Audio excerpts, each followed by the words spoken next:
It's not about a bikini bod or having perfect form. It's to be healthy and happy and ultimately stronger than your storm.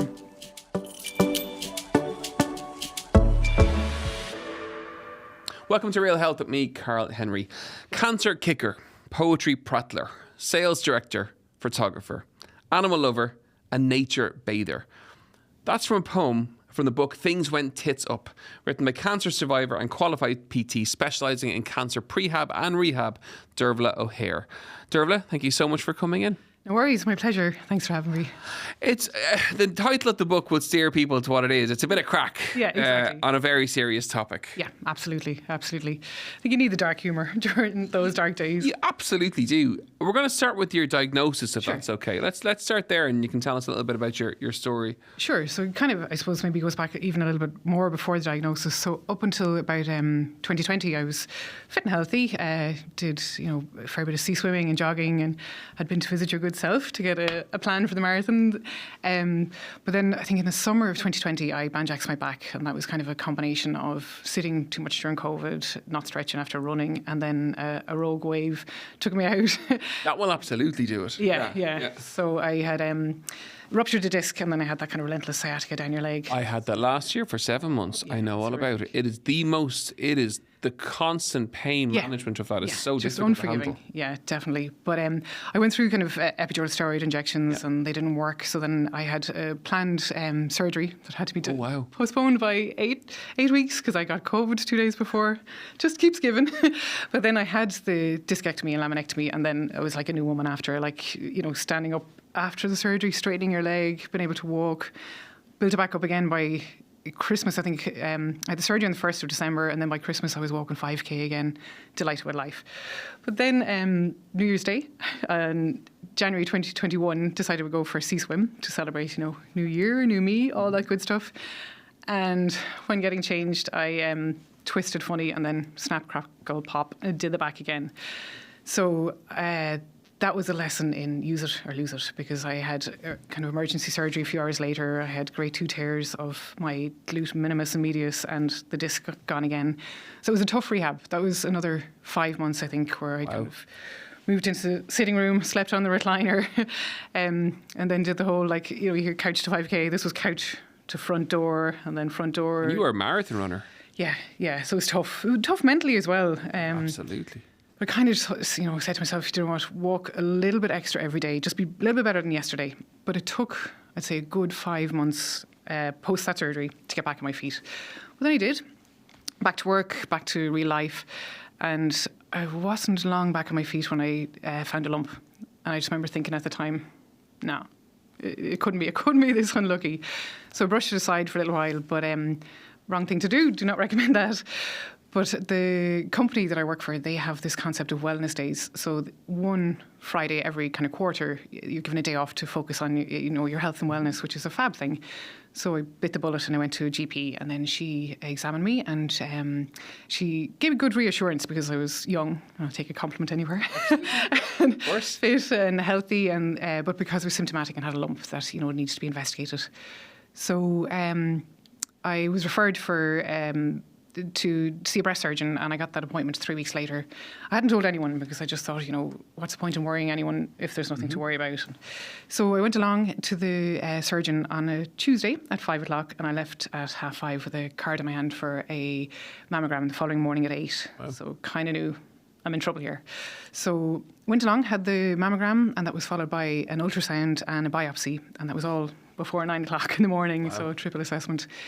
And the lovely sonographer, she said, that they'd bring me back in a few days' time to give me preliminary results and to bring someone along. So that kind of triggered alarm bells as well, because it was during COVID. Anyway, so went along with my hubby a few days later, and I think it was the 24th of September. I don't think you'll ever forget the date. 2021. That I heard those 3 words: "You've got cancer." So it is how they describe it, like an out-of-body experience. Even though I kind of subconsciously knew it was something sinister, but when you hear the words, it was like being in a silent movie where I could see the doctor's lips moving, but I'm hearing this white noise. And that's a really common description. Yeah. getting delivered bad news by a consultant or whatever. People say exactly what you've just said. Definitely. I remember looking down and seeing my leg was kind of shaking, and I was like, "When is that my leg?" It was weird, and I think I heard him say treatable, and then I just went, "Okay, I'm hanging on to that word," and then what followed on from that was all of those imaging to get the staging correct. So it's 3 weeks of hell, really, because for me, I think that was the hardest part of the whole thing, because your mind is racing away. And I remember, we'd been so tired, and then you'd not been able to sleep. But when you did sleep, waking up every hour, and I'm thinking, there's something I need to remember here. There's something important. And then it was like, oh yeah, you've got cancer. So anyway, once I got the treatment plan in place, then I just got this really weird sense of calmness, because I thought, you know what, I just need to trust in the process now and just believe in the magic that the oncology team are about to perform. Because I remember the day that I got diagnosed, sounds corny, but I saw a thing on Instagram saying, you can do this, you will do this, trust and believe. So I wrote it as a little note, and I took it as a screenshot of my phone, and I had it on my phone, and I said, if I don't believe it right now, but if I keep saying it to myself and looking at it, hopefully it'll work. So I can do this. You have to trust in the team around you for any process, but particularly for something like that. Totally, they're the experts. Yeah. So the treatment then was, it started in October of 2021, and I had 19 months in total. So I had neoadjuvant chemo, which was a cocktail of TCHB, 4 chemo drugs, with 2 chemos and 2 immunotherapy drugs. And I had 6 rounds of that every 3 weeks. So they were kind of all-day affairs, because I used the cold cap to try and retain some of your hair. Yep. So you kind of come in the morning, and then you freeze, and then you have the 4 infusions, and then you defrost. And then I followed on. I had, I think, a total of the 11 of the H&P, Herceptin and Perjeta. Then I had surgeries. So I had a sentinel lymph node biopsy. So that's where the surgeon injects a radioactive dye, a tracer dye, and then they removed 3 sentinel nodes. And thankfully, even though my tumour had been labelled as being large and aggressive, it hadn't spread beyond the primary site. So that was fab news. So then I had a full mastectomy with immediate reconstruction. And then surgery showed that I didn't have a PCR pathologically complete response from chemo.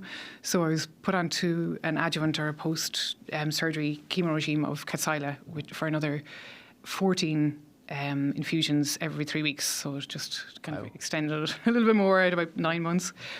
But on this time last year, actually, around the 14th of April, 2023, I watched that one last little drop in the chemo chair. I remember just being so fascinated just watching that drop, thinking that's what's going to separate me from being a cancer patient and hopefully a cancer survivor. So big day, big feelings, big poem in the book about it. We'll come to that. But that was the Friday. And then on the Tuesday, I unplugged from the chemo on the Friday. On Tuesday, I started a training course in the National Training Centre. As one does when one finishes their cancer treatment.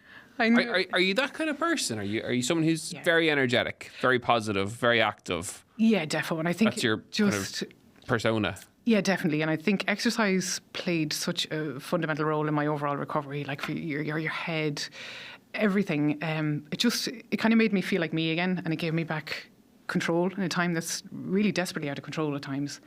But people had warned me that recovery, it's almost like 3 phases. You have your diagnosis, you have your treatment, and then recovery. And it takes just as long. Correct. And a lot of people miss that. They do. Walk out and think, I'm meant to feel relieved. Yeah, and actually, that's when the exhaustion actually hits them, because they've just been through such a process that it's that moment of, then it hits them. Definitely, because you've been in fight or flight. You keep the head down, you get through the treatment, and then you kind of just get up for breath, and you're going, what just happened?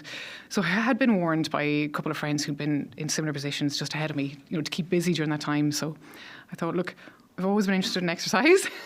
So you went to college. Yeah. Okay, brilliant. Yeah, that'll do it. I need to get my head going again. It was great. It was like my first kind of exit after COVID. So it was my first time to get back on public transport in 3-4 years and stuff. Everything was just brand new.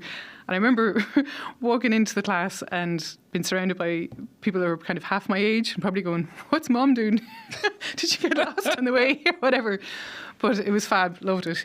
I didn't get any special treatment and I didn't ask for any special treatment. But the way it was structured was perfect, because say in the morning you might do some theory on, RT or exercise to music or whatever it was, and then in the afternoon you would put it into practice.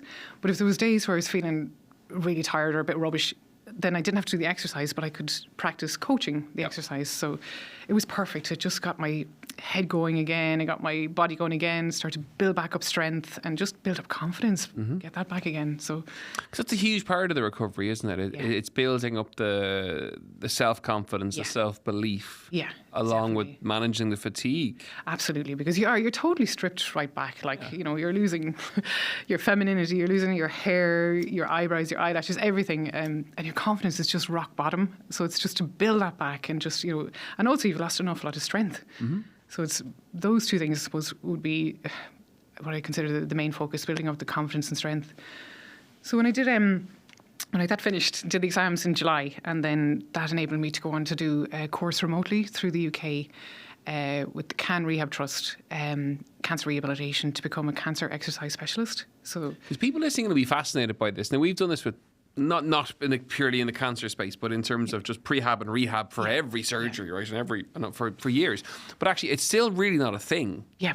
In terms of people don't think about a diagnosis like that in terms of their strength, their flexibility, their mobility, and maintaining or whatever. So tell us more about that.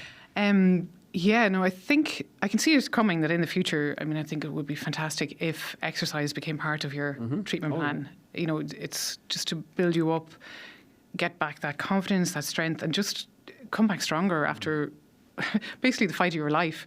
So this course, you were training to be a cancer exercise specialist. So basically, it was to be able to prescribe exercise programs that were fun, individualized, safe, effective, but you were taking into consideration the person's cancer diagnosis, the treatment that they've gone through, the side effects, comorbidities, and their aims and goals as well. So, of course, no better person to go through that than someone like yourself who's actually lived that process, because you can't. You can't. It's very difficult to relate to that kind of process unless you've been through it. And then you can really associate with someone. Yeah, like I loved that course. I lapped it up because I had an undergraduate in biochemistry, so I've always been interested in science and exercise. And then, maybe we can go a step too far to do the actual get the cancer diagnosis and go through it. But it was brilliant. It focused in on the biology of cancer, the hallmarks of cancer, and then the different types of cancer, focusing on the big four, so breast, prostate, lung, colon, and then the treatment and surgeries around them, and then what kind of exercise programs you would prescribe for people going through. So fab, loved it. Wow, fascinating. That makes you a very special person from a health and well-being perspective, because you are qualified to work with people pre and post cancer. Hopefully. I've gone back to the day job part-time. And what's the day job? Day job is I work in business development and sales for a global rating agency. Wow. So I've gone back part-time, which is great. And that's been very kind of freeing as well, because it allows me to do... My main goal is kind of do more of what you love. So I'm hoping in that extra time I'll be able to, dip my toe into this cancer rehabilitation and work with oncology patients in the future to help them come back stronger and prepare for chemo and surgeries and all of that as well. So we've covered lots of stuff. Yeah. We haven't covered the book. The book. And the poetry. Yep. Bring that into the conversation. How does all of that end up in a book and poetry? I'm fascinated. Well, I suppose, as my hubby Paul would probably attest to, I am terrible about talking about my feelings, but I do get great comfort writing them down. Always have. Yeah. So throughout the course of the 19 months of treatment, I scribbled notes on my phone and I wrote various poems. For example, that day where I had hopefully my last ever chemo infusion, I wrote one last little drop. When I finished my treatment, I shared some of the poems with people, and they resonated with them and they enjoyed them. And were you into poetry before? I think I used to do it in secondary school. Oh, wow. Just write funny poems or to mark occasions. They were usually kind of humorous. Okay, so it came back as a method to deal with the emotional stress of what you went through. 100%. I think any kind of stressful situations, I'd either write it out or walk it out. So I'll go for a big long walk or write it down. And I think poetry is just an easy way to capture a moment in a few short words. So I just decided after treatment, why not maybe release the book into the wild. And then it was very kind of serendipitous. I was coming home from the gym with a friend, and she was telling me about her buddy who had been through breast cancer. And I was thinking about the book at the time, and I just said, she doesn't draw by any chance, does she? And she said, yeah, her name is Jess. She's an illustrator. Do you know her? I didn't. Now I do. You know. So we met about... She illustrated the book for you. Yeah, so literally, I think we met about a week after that, and I handed her over, this crazy lady handing over 25 poems that were scribbled on a phone, and she put her own spin on the poems from her journey, which is that word that I hate, but we can come back to that. And that was in, I think, August during the summer, and then we met again in December, and we had the book. So I think... the goal for it is that it would bring comfort and hope to anyone that's newly diagnosed, and particularly during those scary early days of diagnosis. And also for people caring for someone or a loved one going through cancer, might give them a little bit of an insight of what the whole journey, I've said that word again, is about. And then, that bit's really important, though, isn't it? It's one thing for the person who's been diagnosed going through the process, but actually the people around them have to go through the process too, and having something like this to be able to resonate with them and to almost bring them into the feeling of what people are going through. It's very powerful. No, definitely, because it's not just you, it's all of your family and friends and colleagues, and everybody goes through it. So it's got some lovely feedback. I've got some really nice emails from people that told me that they resonated with it. They had a good old cry, they had a good old laugh. But I heard a saying, I'm trying to think who it was that said it. We can look it up after, but it's called "Use the Difficulty." Michael Caine, that was it. Okay. So he was kind of saying that there's never anything so bad that you can't reframe it and turn it around into something good, and that if you can use your difficulty even kind of 1% to your advantage, then you didn't let it get to you. So I think hopefully this book is an example of that. Did you find the book a scary thing when you held it in your hand the first time, and it's like, oh my God? And then it goes out into the world. Yeah. Because at the time I was like, just do it. And if I put it off, I won't do it. So literally met with Jess. We said, let's get this out as quickly as possible. And then I think it was the day before Christmas Eve, it went up on Amazon. And I remember being at home and just going, oh my God, what have I done? People are going to think that I'm maybe more nuts than they know already. But no, it's been fab. And it's all profits from the book. They'll go to two fabulous charities, the Marie Keating Foundation and Purple House, because they helped both myself and Jess out, and it's just to pay it forward a bit for having our backs. We needed it the most. So, and that's important too, isn't it? That sense of someone having your back, like Purple House or like the Marie Keating Foundation. It's somewhere to go. It's someone to talk to. It's a group of people who are experienced at this. Oh, definitely. Like, cancer's not a path you can walk alone. And then with the likes of those charities, it's not one that you have to. They have courses. I did a Survive and Thrive course with Marie Keating Foundation January of last year.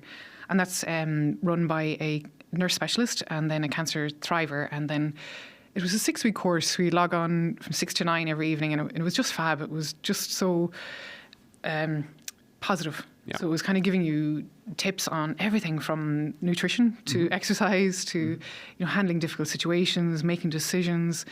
Everybody was in the same boat. So it's a safe space to go to. Totally safe space. So it's like... It was like logging on and getting a big hug every week. And actually, at the end of it, you could write a letter to yourself. So I ended up writing a poem called "The Fierce Phoenix," just to summarise it. And that's, I suppose, kind of what kicked off in my mind getting the book together. Yeah. Wow. It's very powerful. The story is fabulous for what you've been through, and to pull something together with that is so positive at the end of it all. Yeah, it's nice to kind of draw a line under it and get something good out of a crappy situation. Well, I know when you came in, you told me you'd something that you'd like to read at the end of the interview. So we're heading towards that point now. If you'd like to read the poem from the book, and the book is Things Went Tits Up. It is available on Amazon. Dearbhaile O'Hare is the author. So if you search for Dearbhaile O'Hare, you will see it. And every book sold, all the proceeds go to charity, to those two charities as well, which is fantastic. Yeah. So this poem... I wrote it to describe how it feels when you're embarking on an exercise program during your cancer treatment. So I actually read back over it, having done the qualifications, and I didn't change a word because I thought, you know what, this is real, and this is how it is.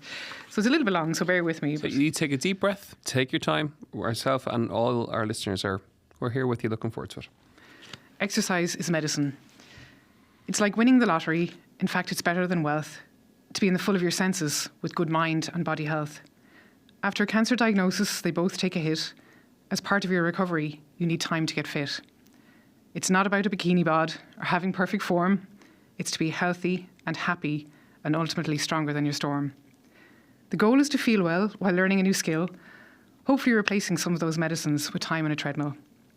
They say it's good for the heart, it's also good for the head, it's great for routine and gets you up out of bed. It stretches your muscles and strengthens your bones. It clears out your mind and gets you off those damn phones. So I squeeze into my Lycra and dust off my gym shoes.